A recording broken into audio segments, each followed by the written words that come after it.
आप सभी को सालों प्यार सलाम। मेरे फ्रेंड डॉक्टर बिनी जॉन एक बार फिर से आपके समक्ष उपस्थित हूँ बिब्लिकल न्यूमरोलॉजी में आपका स्वागत करते हुए। और जैसा कि हम लोग पिछले दिनों 1 से लेकर के 9 अंक तक लगातार हम उस पर अध्ययन कर रहे थे, तो हमारा जो नेक्स्ट नंबर था वो था 10 नंबर, क्योंकि हमने कहा था कि 1 से लेकर के 10 अंक तक जो है परमेश्वर के द्वारा इस्तेमाल किए गए वो महत्वपूर्ण अंक हैं जो है ना, जिसके मतलब कंप्लीशन वहाँ पर नज़र आता है। हालांकि मैं 10 अंक पर है ना वीडियो बनाने वाला था, लेकिन मुझे है ना पिछले दिनों काफ़ी व्हाट्सएप और फ़ोन आए और कुछ मुझे सवालात किए गए, और उनमें से एक जो सबसे कॉमन सवाल था वो ये था, क्या पास्टर्स को भी 10वां अंश देना चाहिए? क्योंकि कुछ सवाल होते हैं। अब ये मुझे ऐसा लगा कि 10वांश के बारे में जब बात हो रही है, तो मैं इसको 10 अंक पर बनाने से पहले मैं इस सब्जेक्ट को ले लूं और मैं इस पर एक वीडियो बनाऊं, ताकि आप लोगों को भी थोड़ा सा क्लियर हो जाए कि क्या पास्टर्स को 10वां अंश देना चाहिए या नहीं देना चाहिए। ये एक बहुत ही इम्पोर्टेंट सवाल हो सकता है। मैं ना इसके पक्ष में और विपक्ष में नहीं, बिल्कुल भी नहीं हूँ, किसी की भावनाओं को ठेस नहीं पहुँचा रहा हूँ मैं। बस ना मैं आपको बाइबल से कुछ शिक्षा देना का प्रयत्न कर रहा हूँ कि जो बाइबल में लिखा है उसके अकॉर्डिंग क्या करना चाहिए और क्या नहीं करना चाहिए, क्योंकि कुछ बातें परमेश्वर ने हमारे ऊपर छोड़ी हैं। उन बातों को हम ज़बरदस्ती या फोर्सफुली है ना किसी काम को नहीं कर सकते। तो बहुत ही महत्वपूर्ण सब्जेक्ट है ये 10वां अंश। और अक्सर है ना ये कलीसियाओं के अंदर, विश्वासियों के अंदर एक ऐसे चर्चा का विषय बना रहता है जिस पर चर्चा नहीं करनी चाहिए। मेरे हिसाब से तो नहीं करनी चाहिए, लेकिन फिर भी चर्चा होती है। अक्सर है ना लोग इधर उधर की चर्चाएं करते हैं, तो वो चर्चा नहीं होनी चाहिए। बाइबिल जो है, बाइबिल में 10वां अंश जो है वो 10% के विषय में बताता है, यानी कि 10 अंक यहाँ पर प्रभावी है।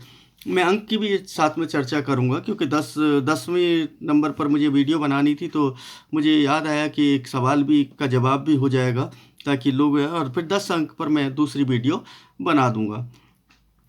ये एक परमेश्वर के प्रति आज्ञाकारिता और कृतज्ञता का प्रतीक माना जाता है।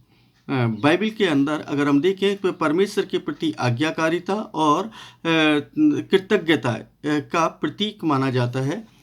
हालांकि पास्टर जो है वो जो चर्च के नेता कहलाते हैं, मतलब चर्च के अगुवे कहलाते हैं, को 10वां देना चाहिए या नहीं, ये जो प्रश्न है बाइबल के सिद्धांतों और व्यक्तिगत विश्वास पर निर्भर करता है। पहली बात तो बाइबल के आधार पर इस विषय को हम समझ सकते हैं, तो हम इस विषय को आज न समझने का यत्न करेंगे और बाइबल से ही हम कुछ बातों को रखेंगे, ताकि आप लोगों को समझ में आ जाए और पासवान लोग जो हैं वो भी इस बात को अच्छे से समझ पाएँ।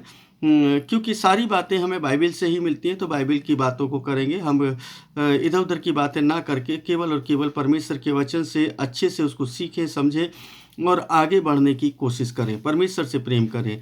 आगे बढ़ने से पहले मैं आपसे गुजारिश करूंगा, चैनल को सब्सक्राइब करें, लाइक करें, कमेंट करें और दूसरे लोगों को शेयर ज़रूर कर दें, ताकि ना आप लोग उसको समझ पाएँ। सबसे पहले मैं आपको बता दूं कि मैंने 5 जार सिस्टम एक वीडियो बनाई थी। यहूदियों का 5 जार सिस्टम होता है कि किस तरीके से लोग समृद्धि को प्राप्त करते हैं, और यहूदी लोग दुनिया के सबसे ज़्यादा अमीर लोग क्यों हैं, उसका एक सिस्टम है उनके पास में, और जिसको हम 5 जार सिस्टम बोलते हैं।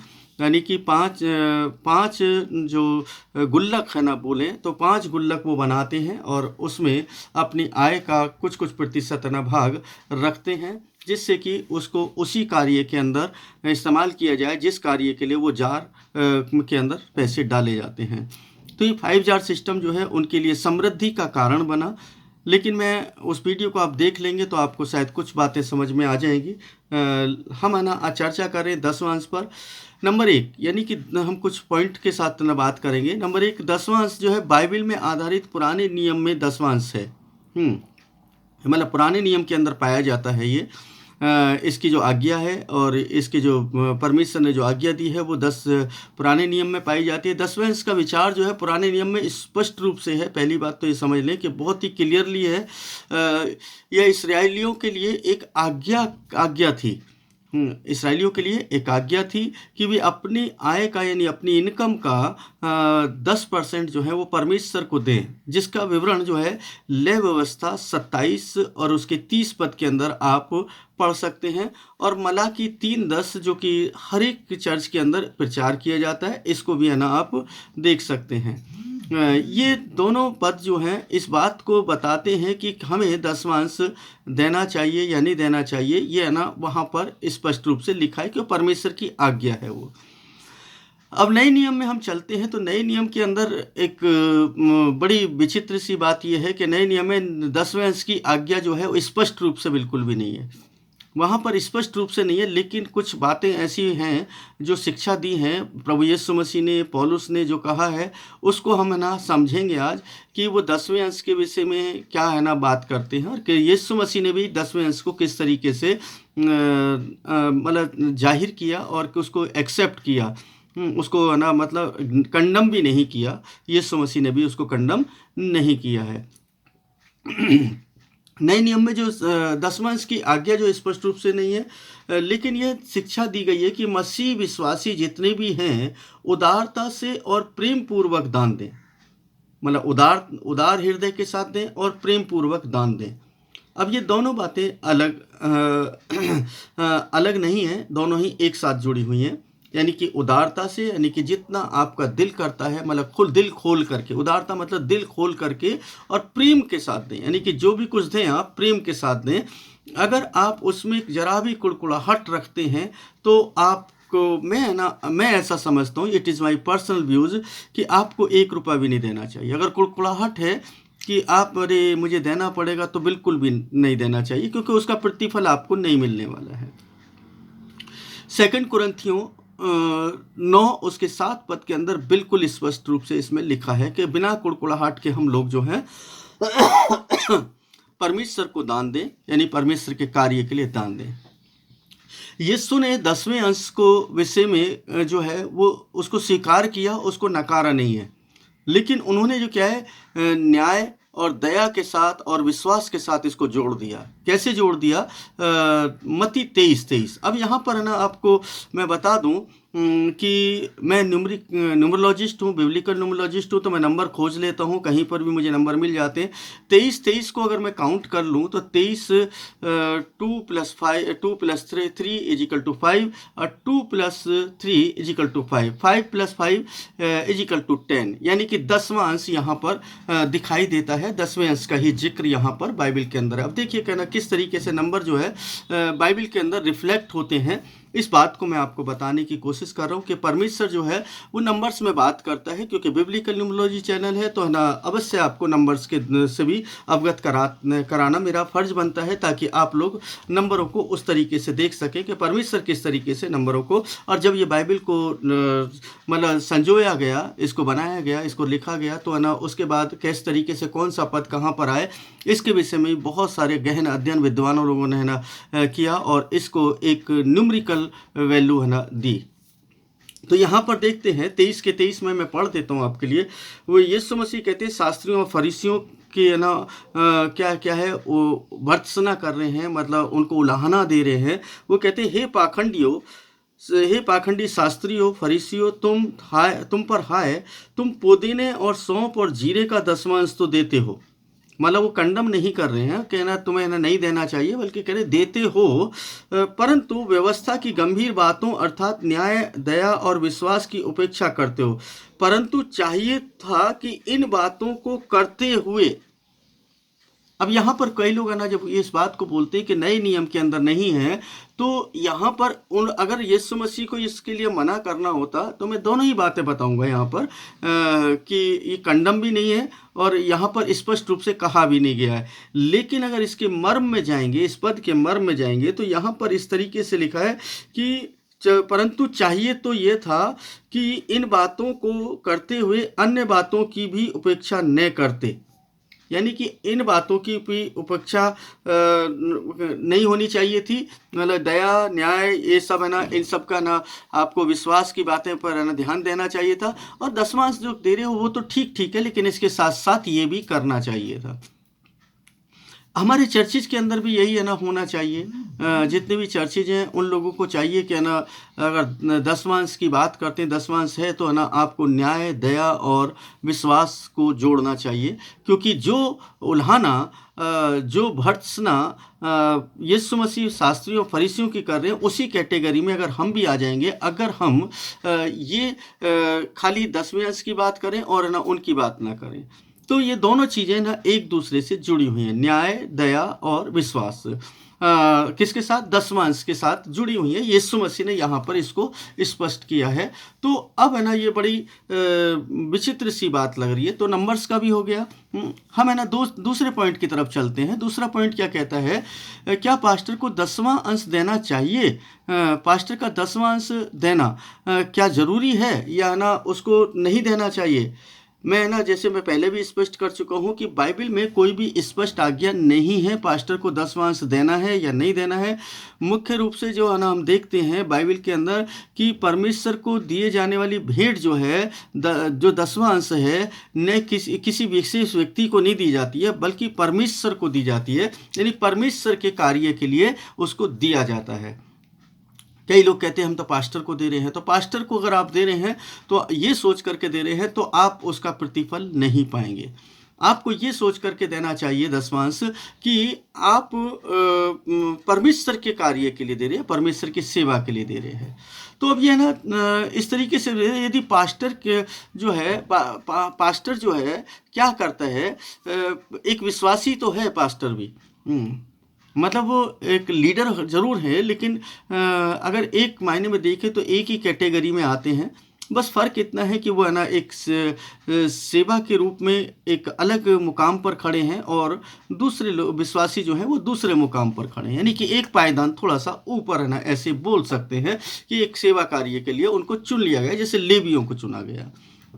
अब लेवियों को चुना गया तो लेवियों के लिए ना एक व्यवस्था बनाई कि है ना भाई, वो जो भी कुछ खाएंगे पिएंगे उनको दान दिया जाएगा, 10वां दिया जाएगा, और जो भी दान और भेंटें होंगी उससे वो उसका अपना खर्चा निकालेंगे। ये उनके लिए आज्ञा थी। तो उसी आज्ञा को पालन करते हुए आज के पास्टर्स लोग भी है ना यही करते हैं। तो ये है ना बाइबल के अंदर स्पष्ट है। पुराने नियम की बात नहीं कर रहा हूँ, मैं नए नियम की बात कर रहा हूँ, क्योंकि पुराने नियम में तो 10वां बिल्कुल क्लियरली है। नए नियम के अंदर यीशु मसीह ने कंडम नहीं किया है, लेकिन उसके साथ न्याय, दया और विश्वास को जोड़ दिया है कि ये काम भी होने चाहिए। अब अगर ये जोड़ा है तो ये जो है ये जो लाइन है ये बिल्कुल पास्टर के साथ भी जुड़ जाती है।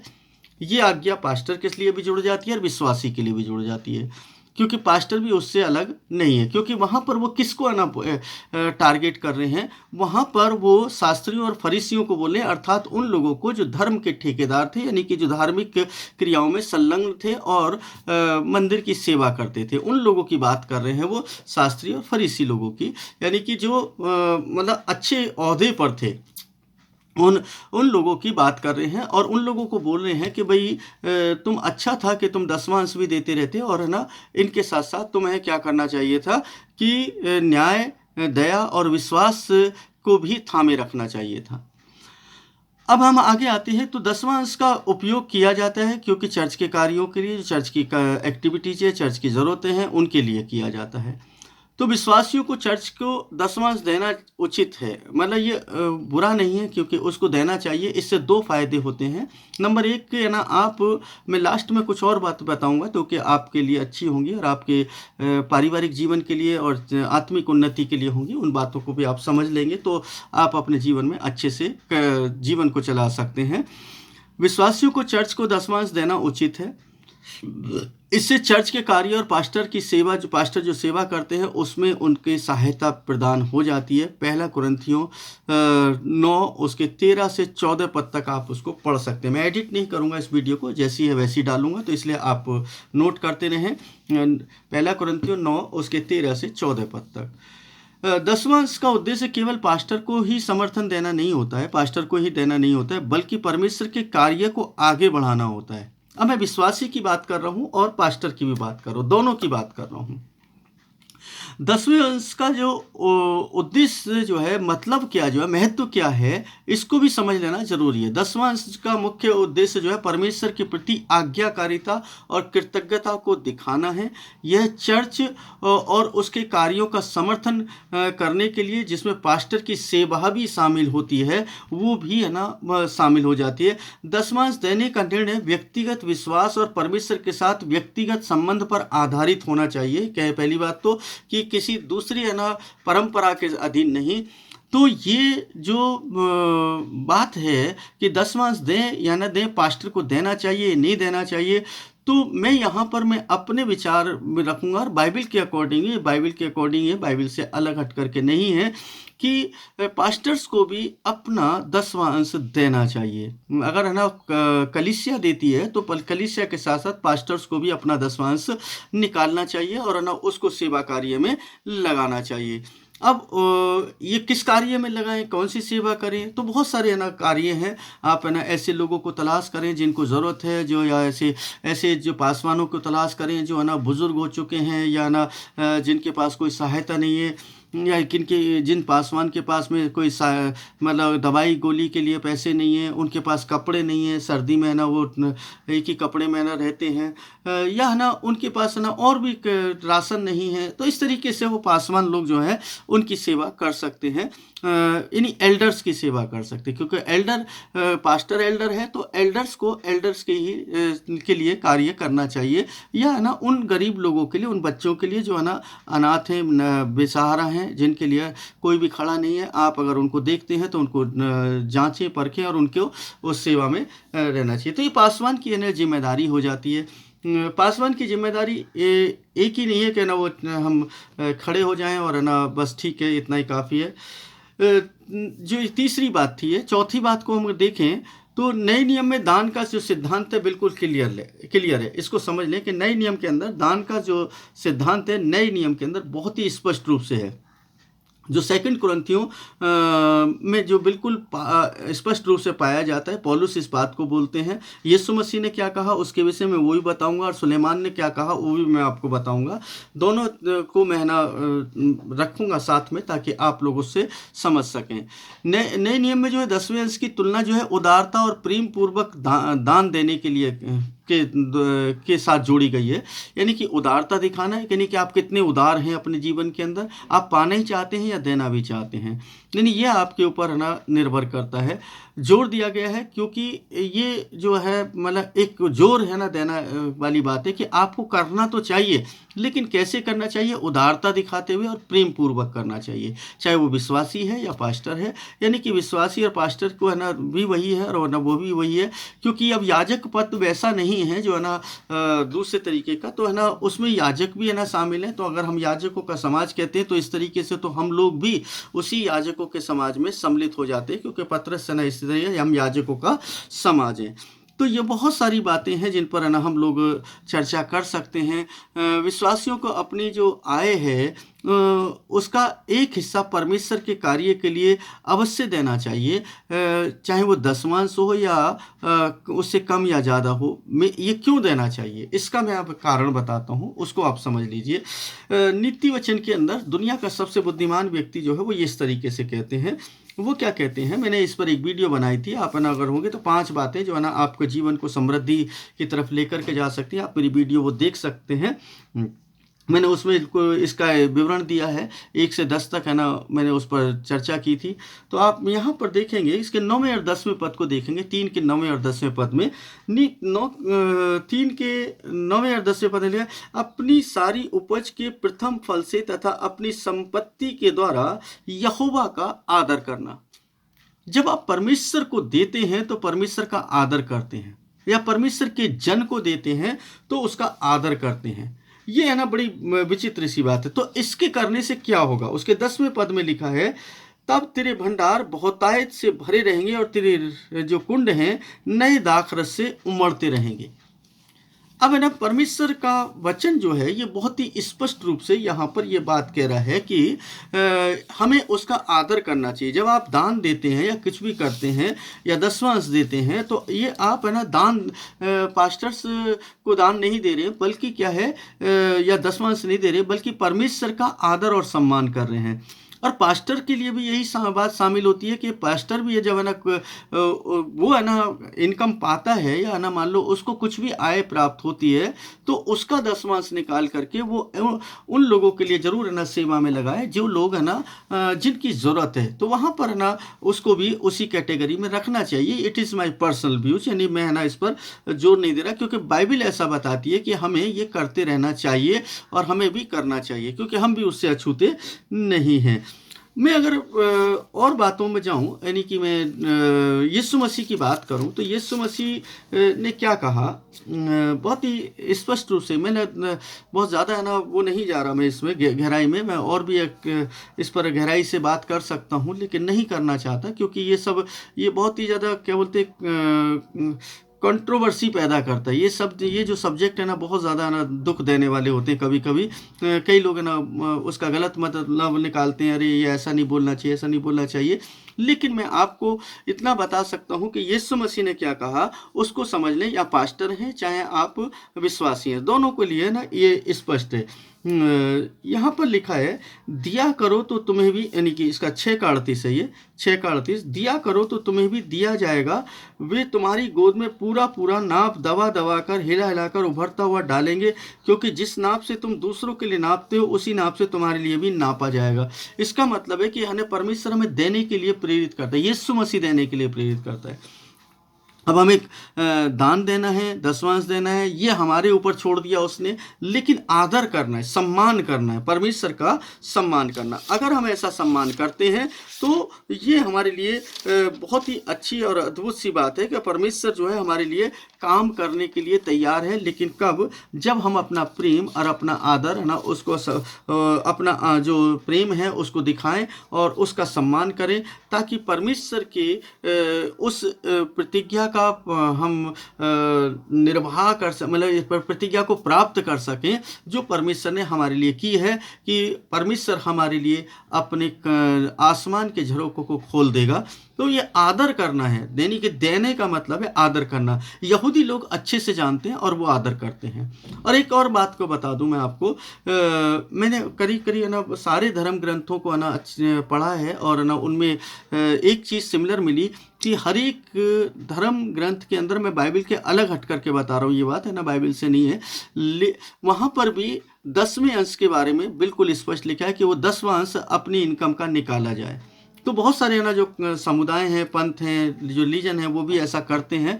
तो जो मसीह लोग हैं उनको भी करना चाहिए। फिर इसके आगे है ना मैं एक पद है ना मैं आपको ना और देना चाहता हूँ लास्ट में, और उसके बाद समाप्त करूँगा। इब्रानियों की पत्री 6 और उसके 10 पद में लिखा है, परमेश्वर अन्यायी नहीं कि तुम्हारे काम और उस प्रेम को भूल जाए जो तुमने उसके नाम के प्रति इस प्रकार दिखाया कि पवित्र लोगों की सेवा की और अब भी कर रहे हो। यानी कि ये परमेश्वर जो है बता रहा है कि अगर हम ऐसे लोगों की सेवा करते हैं तो परमेश्वर अन्यायी नहीं है कि जो आपके काम और आपके प्रेम को भूल जाए। जो परमेश्वर के लिए निस्वार्थ भाव से काम करते हैं, आप उन लोगों की तलाश करें, उनको सपोर्ट दें, उनकी सेवा करें। ये पासवान लोग को भी करना चाहिए और विश्वासियों को भी करना चाहिए। और 10वें अंश के विषय में नए नियम के अंदर मना भी नहीं है और स्पष्ट रूप से लिखा भी नहीं है, लेकिन उदारता से दान देने के लिए, प्रेम पूर्वक दान देने के लिए जरूर वहाँ पर कहा है। और यीशु मसीह ने कहा है कि दिया करो तो तुम्हें भी दिया जाएगा। तो जिन लोगों ने मुझसे सवाल किए थे, उन लोगों के सवाल का जवाब मैं समझता हूँ कि ये मिल गया होगा। और आप लोग अपने जीवन में अपने स्वेच्छा से जैसा चाहें वैसा कर सकते हैं, ये आपके ऊपर निर्भर है। ये क्योंकि ये टीचिंग चैनल है, तो हम बस वही कार्य करते हैं जो परमेश्वर ने हमें सौंपा है, और हम उस बात को सिखा रहे हैं। और बाइबल में ही लिखा है, बाइबल से अलग हट करके हम कुछ भी नहीं देना चाहते। परमेश्वर आप सभी को आशीष और बरकत दे और आपके घर परिवारों में तमाम सुख शांति बनी रहे। इन्हीं प्रार्थनाओं के साथ आप सभी को प्यार, सलाम, शालोम।